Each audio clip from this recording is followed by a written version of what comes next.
January as a stepmom is like the perfect time to reflect on last year and start making goals for this year as far as what you are emotionally going to bring to the family.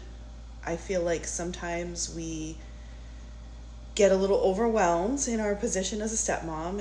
It's not easy. There's no right or wrong way to do things.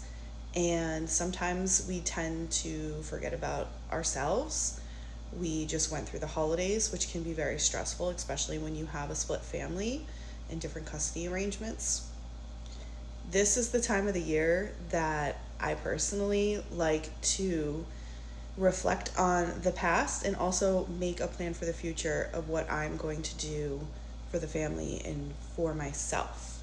I think that we forget about ourselves so much that burnout actually is so true and really happens around this time of the year for us.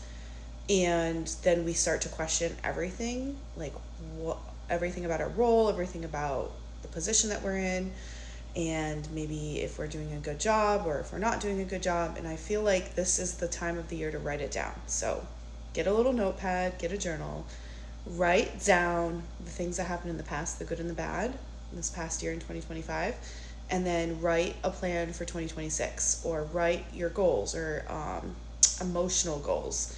Think more emotionally and less like task oriented. What do you want? How do you want to feel by the end of 2026 as a stepmom? What is the connection like with your stepkids? And were you doing too much last year and now you want to have a talk with your spouse and kind of scale it down? Or are you ready to step it up a little bit more and maybe be a little bit more hands-on? I feel like we're all in different places right now and we have different ages of kids and different lifestyles. But you can make the goal. You set the tone for what your 2026 is going to be like, and don't forget about you. Definitely make sure you plan out time for yourself and plan out time with your spouse, because your spouse is so important.